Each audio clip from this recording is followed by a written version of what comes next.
Two things before we start. I'm very happy AI is boring. Where's Sandra? Oh, and then I'm just here to sell books, okay? So buy early, buy often. So let me give you some background behind what this is about. So I'm an accounting professor, and we like boring. Uh, and I've spent a lot of time with educating people who are CFOs and people in boardrooms. And over time, I've begun to realize that being on a board is an impossible job because you rely on management to give you information to evaluate management. And that never works, by and large. I mean, you know that. Many of you are on boards. People often complain board members are overpaid. No, they are not, because you're barely paid for 6 meetings, 3 days per meeting, travel time. And if you're board worthy, your wage rate is at least $1,000 an hour. Do the math, you're probably underpaid. And what's the point here? To a great extent, it's an information problem because management is immersed in what it does. Board members show up for maybe 3 days, 5 to 6 times in a year. Management has a whole bunch of consultants working for them, but the board doesn't. Very often, boards don't have a separate consulting budget. So this is where AI comes in. Whenever I used to teach these classes, I'd get all kinds of questions. Can you write me a board resume? What kind of industry am I a good fit for? I have an interview tomorrow. Can you go through the 10K and help me figure out what is this business about? Can you read the proxy statement? Can you get me a sense for what the other board members are like? Who's the person there trying to protect the CEO? Who's the person there who's a cost cutter? Who's a revenue growth mindset kind of person? And it's very expensive to do this on a one-on-one basis, but I do it because I'm a nice guy. But now you don't have to do that because you have AI. AI is so incredible, in my opinion. I mean, I'm so happy with the Baskin-Robbins and all that, because a lot of what I used to do, people would sit in class and would appreciate that. It was impossible for them to scale that.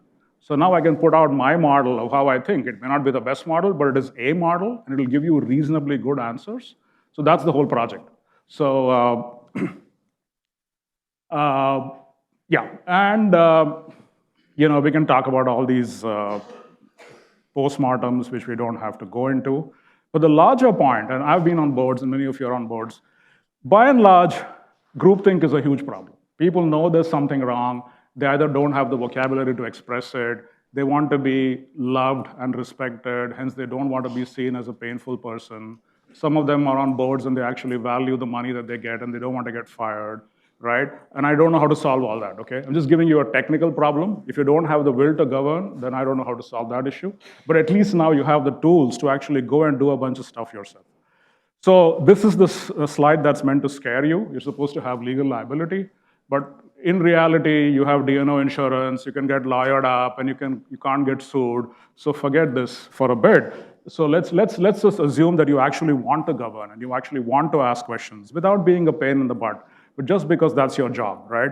Without AI, what would you get? You'd get a board book, 100 pages, 2-3 days to review, you kind of skim something, maybe you stick it into ChatGPT, you get some answers, you ask some questions, you have a very nice dinner and you go home, right? That's a standard board meeting. But hopefully with what I'm going to give you, you can do much, much, much, much more. You can actually look through a proxy, look through a 10K, look through everything effectively. Earnings transcripts, conference calls, stuff that the hedge funds and the short sellers can do now with AI. It's kind of remarkable to me that people inside the company who are supposed to be responsible for overseeing the company don't have access to. That's basically what I'm trying to solve. Examples, and I have like hundreds of pages of prompts behind this. I just picked one company that most people would be able to relate to, Netflix. So what is the biggest accounting issue in Netflix? Question simple. What do you think is the economic life of a Netflix show? Q&A was not allowed. I just get bored talking to myself. But what's the economic life of a Netflix show? Just give me some numbers. Nobody thinks 1 week? I think that's all it is. What is Netflix's business model? It's to put out a hit show every week. Why? If I don't like you, I leave you, right? So, this is all very interesting. So what kind of accounting useful life does Netflix assume? 4 years. And that's okay. Maybe it's in a portfolio, who knows? I don't see their viewing patterns and so on. But what's interesting though is that the entire balance sheet falls apart if you relax that assumption, right? Obvious point. Why? The biggest asset are content assets, right? If you're going to depreciate this 1/4 at a time, you can visualize this, go back to your horrible accounting classes that you don't want to recall. But well, if it's 1 year, the asset's all gone. And where is that going to come from? From owner's equity. Basically, you have no owner's equity left, right?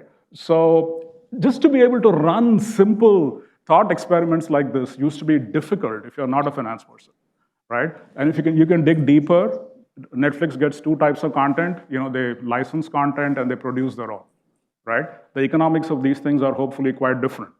Which of these things what's the riskier way to acquire content? Is it to license or is it to make your own?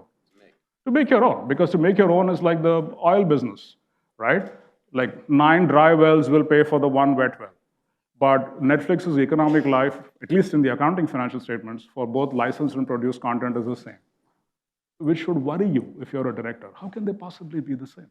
So things like this, okay, this is just a simple case. We can go on and talk about other things. But it works very well for most companies. The S1 for SpaceX was out, and I could do something in like 4 hours, and I put something out. I can't read the S1 in 4 hours, okay, for a SpaceX. It's like, what, 890 pages or something like that. So the idea is simply to give you tools in a more structured way. You can ask me, why can't I just stick this into a 10K and ask GPT to give you something? My worry with AI is that it is so elastic that you can do anything with it, and virtually every statement about AI is true. A lot depends on what you ask, a lot depends on how you sequence the prompts, and this is hopefully the value add from this whole experiment. Now, let's say you're on the comp committee, right? So it turns out that Netflix has 2 CEOs after Reed Hastings left.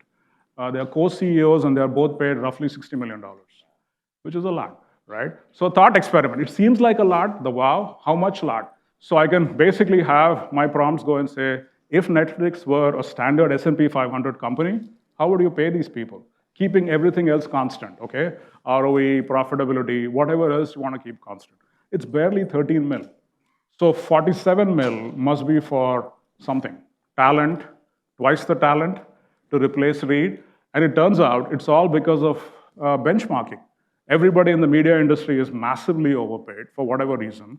Most companies in the media industry barely earn cost of capital, right? So at least it gives you some data points to go ask some questions, assuming you want to ask them. If you don't want to ask them, as I said, I don't know how to help you. But at least there's some evidence-based, data-based discussion that's now possible. And by and large, all this can be done in like 15, 20 minutes, right? The hard part, of course, is you have to make sense of it, for which you need to know what you're doing. You need to have domain expertise, all the usual stuff that I'm sure people tell you about AI. So what am I doing? I'm just taking the whole value chain. Are you board ready? Do you want me to write you a resume? Do you want me to tell you what you're a good fit for? How does the interview work? I would usually get, some of the recruiting firms to come and interview people in my class. They'd usually pick one person. They don't know the person. It's a nice mock experiment, but what about the other 30 people? Here you can do all that. You can customize it to your resume. You can set the temperature, an aggressive person who's only trying to protect the CEO's job. Somebody else who's an institutionalist. Somebody else who cares about rules. What kind of questions will you get? The potential is infinite. That's why I'm so happy to be a part of Boarding AI. And then you can go down the chain, right? I have an interview in about 2 days to be on a board. Can you go through the 10K proxy, everything that's going, and at least help me understand how the business makes money? How do materials, labor, capacity, and talent combine to add value? If you're on the audit committee, what should I worry about? If you're on the comp committee, what should I worry about? Allocating capital. Now capital actually has a cost. Earlier we had 0% interest rates. How do you allocate capital? How do you figure out whether you should do buybacks or CapEx or R&D? Basic stuff like that. Scenario planning. As you know, in the last 15 months, risks in the world have gone up. So are you prepared? Let's say the Strait of Hormuz shuts down. What do you do? Again, with some reasonable discipline, and with AI, you can do a lot of scenario planning. Sustainability, I put that at the end. It's a bad word these days in this country, but it's a big deal. And there's a lot to be done on sustainability as well. So, but again, sustainability asks an even harder measurement question. What value does this company add to society? How do you put a price on consumer surplus? How do you put a price on, say, other externalities? That's what we try to do in that book. The usual worries, oh, doesn't AI make up stuff? Not in my experience. I think the models have become so good. Maybe 1% of the time, maybe 3-4% of the time. Of course, you have to pay attention, right? The last 2 or 3% cannot be commoditized. The other stuff, you can get the machine to do. Confidentiality, yeah, the general counsel is going to be the biggest problem in adopting any of this, right? Because most lawyers in general, sadly in my experience, haven't taken a technology class, but they will be the last mile before they let you do anything. So that's why I'm saying do this with public data. There's no confidentiality issue there. Liability, that's always an issue, I guess. You just go buy D&O insurance. So bottom line, stuff like the AI makes up stuff and things like that, to me, are not such a big barrier if you really want to do this. So bottom line, at the end of the day, I have 1 minute. Hopefully, in 10 years or 5 years, the question will not be, did you read the board book? It would be, did you do some due diligence? Do you actually want to govern? And, I came here to do a job. Now give me the tools. So, take some pictures, buy some books. Thank you.